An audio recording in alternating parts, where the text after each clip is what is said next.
Want to speak real Thai from your first lesson? Sign up for your free lifetime account at ThaiPod101.com.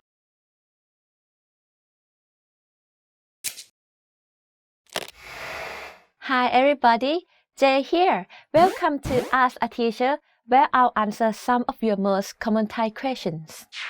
The question for this lesson is, how do I read the middle tone of Thai? Thai is a lexical tone language. This means that knowing how to read and say each tone correctly will be useful as different tones can completely change the word's meaning. For example, mai, no, and my, would sound quite similar but have very different meaning. We'll explore all of the tones in upcoming lessons, but today we'll learn the most basic tone. This is the middle tone.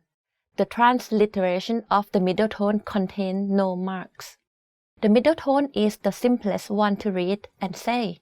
In Thai, we call it เสียงสามัญ Just like the name, the best way to tackle this tone is to speak in your normal vocal range.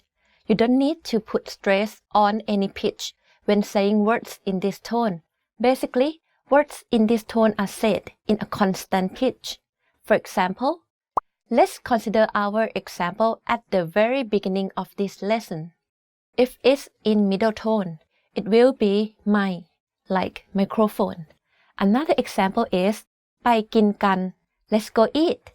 You can see that in this sentence, all of the words are in middle tone. There are no tone remarks on any of these words. When you say the phrase, there's no stress on any pitch. Here are some other examples. ในนามีอีกา The farm has crows. มานีไปโรงเรียน Mani goes to school. All of these are in constant pitch. Pretty interesting, right? If you have any more questions, please leave a comment below. Bye bye. สวัสดีค่ะ